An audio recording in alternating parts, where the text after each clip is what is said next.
stones in the pyramid. The pyramid has an all-seeing eye that's not touching the pyramid. Above it, it has the letters in Latin says Annuit Coeptus. Basically, Annuit Coeptus simply means our enterprise or our project now is a success. What project? What is it that's a project that's now a success? On the bottom, it says Novus Ordo Seclorum.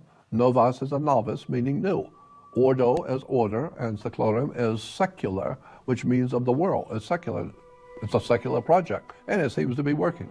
So our project is now a success. What? The new order of the world.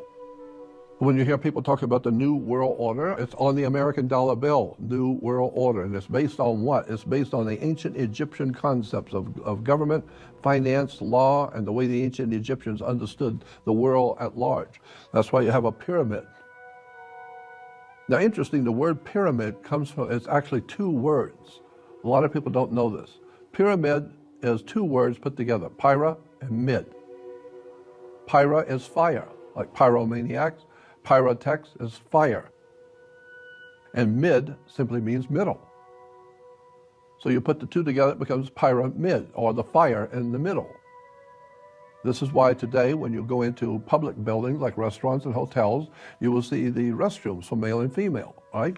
And on the male restrooms, all over in the public, will always be a pyramid. It's always a triangle or a pyramid on a male restroom.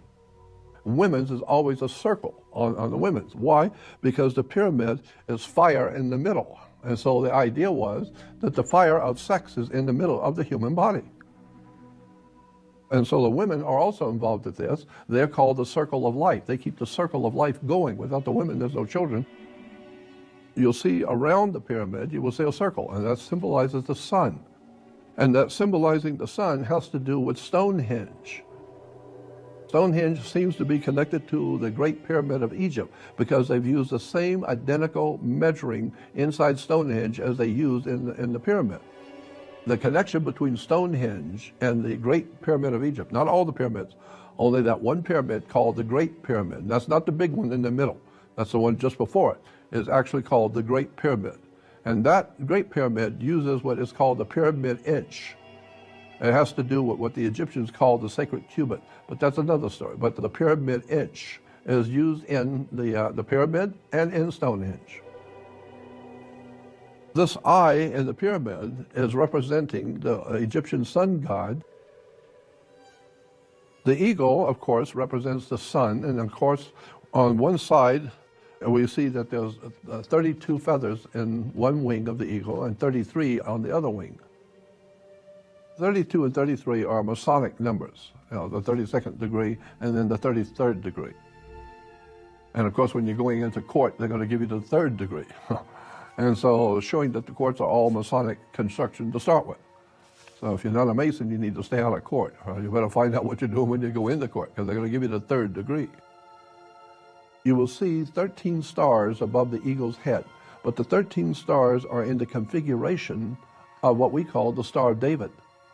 It's actually a 6-pointed star, which is a hexagram.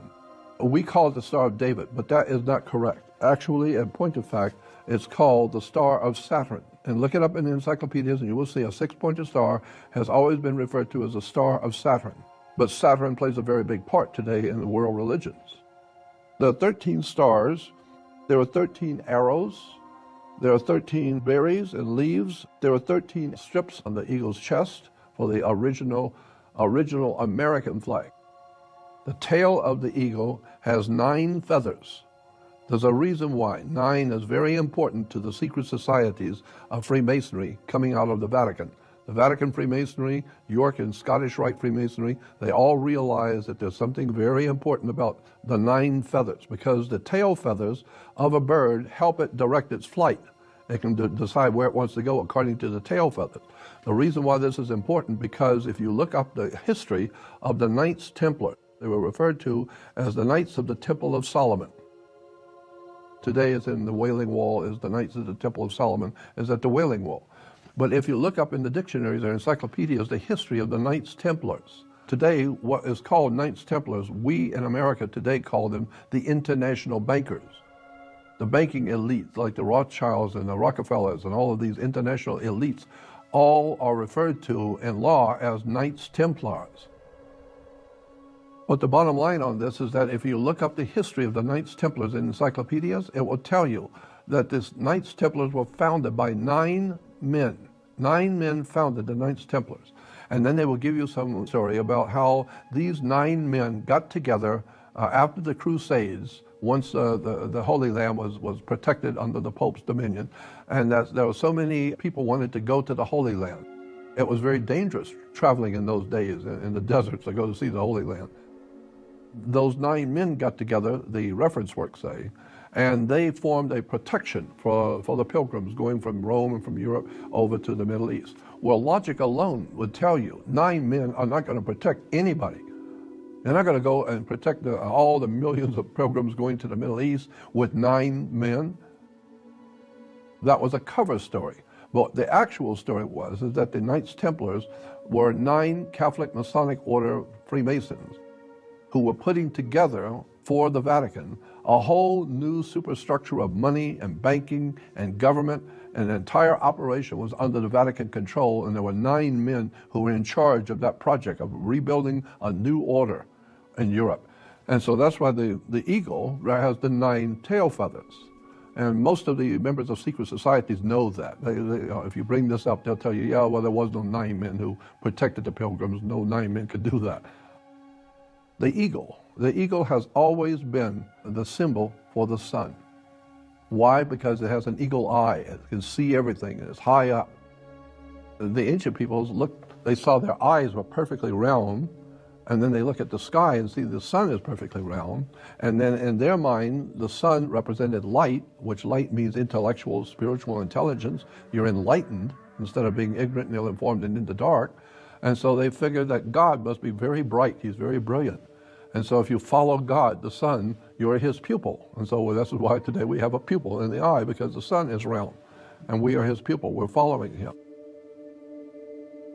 I remember reading back in the 60s that the dimensions of the dollar bill were based on the old Arabic dimensions of a magic carpet. They said that this was like a magic carpet. It is. You got enough of them, you can go anywhere. Lots of interesting things about the American dollar bill and our actual real history of where we've come from.